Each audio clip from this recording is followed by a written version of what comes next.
আসসালামু আলাইকুম, স্বাগতম জানাচ্ছি বিবিসি নিউজ আন্তর্জাতিক সংবাদে। শুরুতেই সংবাদ শিরোনাম, এরপর বিস্তারিত। আজ রাতে পুরো একটি সভ্যতা চিরতরে বিলুপ্ত হয়ে যাবে। ট্রাম্প। ইরানের রেল সেতুতে ইসরায়েলি হামলায় নিহত 2।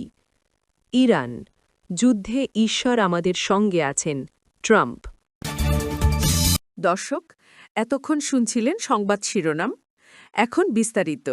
আপনি যদি ইসরায়েলের ধ্বংস চান এবং মুসলিমদের পাশে থাকেন, তাহলে ভিডিওতে লাইক করে চ্যানেলটি অবশ্যই সাবস্ক্রাইব করে দিবেন এবং আপনার মূল্যবান মতামত অবশ্যই কমেন্টে লিখে জানিয়ে দিবেন।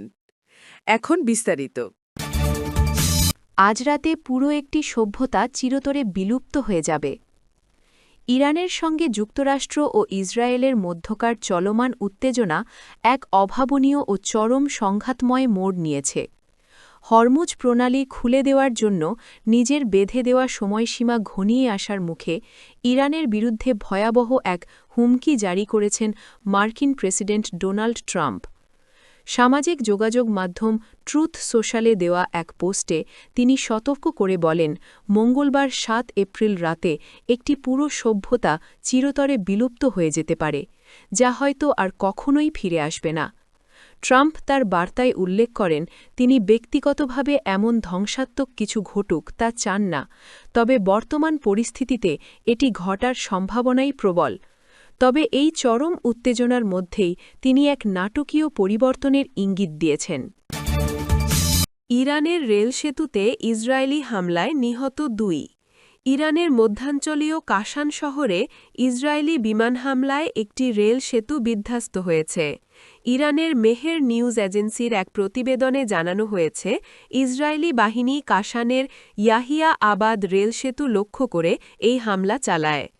ইস্পাহানের ডেপুটি গভর্নরের বরাত দিয়ে সংবাদ সংস্থাটি জানিয়েছে, এই হামলায় অন্তত 2 জন নিহত হয়েছেন। হামলাটির আগে ইসরায়েলি সামরিক বাহিনীর পক্ষ থেকে একটি বিশেষ সতর্কতা জারি করা হয়েছিল। সেই সতর্কবার্তায় ইরানি নাগরিকদের নিরাপত্তার স্বার্থে স্থানীয় সময় রাত 9টা জিএমটি 17.30 পর্যন্ত ট্রেন ব্যবহার না করার জন্য পরামর্শ দেওয়া হয়। ইরান যুদ্ধে ঈশ্বর আমাদের সঙ্গে আছেন, ট্রাম্প। মার্কিন প্রেসিডেন্ট ডোনাল্ড ট্রাম্প ইরান যুদ্ধ নিয়ে এক চাঞ্চল্যকর মন্তব্য করেছেন। হোয়াইট হাউসে সাংবাদিকদের সঙ্গে আলাপকালে তিনি বলেন, সৃষ্টিকর্তা ব্যক্তিগতভাবে কোনো সংঘাত বা যুদ্ধ পছন্দ না করলেও চলমান ইরান যুদ্ধে তিনি আমেরিকার পাশেই আছেন। ট্রাম্প জোর দিয়ে বলেন, ঈশ্বর ভালো এবং তিনি চান মানুষের যত্ন নেওয়া হোক, আর সেই জায়গা থেকেই তিনি মার্কিন সামরিক পদক্ষেপকে সমর্থন করছেন বলে ট্রাম্প বিশ্বাস করেন। ওয়াল স্ট্রিট জার্নাল জানায়, ট্রাম্প এমন এক সময়ে এই মন্তব্য করলেন যখন ইরান ও যুক্তরাষ্ট্রের মধ্যে উত্তেজনা চরম পর্যায়ে পৌঁছেছে। সম্প্রতি ইস্টার পরবর্তী এক সংবাদ সম্মেলনে তিনি মার্কিন সামরিক শক্তির প্রশংসা করে একে অন্যতম সেরা সামরিক সময় হিসেবে অভিহিত করেন। তিনি দাবি করেন, যদিও যুদ্ধ কোনো সুখকর বিষয় নয় এবং তিনি নিজে বা ঈশ্বর কেউই বর্তমান পরিস্থিতি নিয়ে আনন্দিত নন, তবুও বৃহত্তর স্বার্থে এবং জনগণের নিরাপত্তার খাতিরে মার্কিন অবস্থান সঠিক।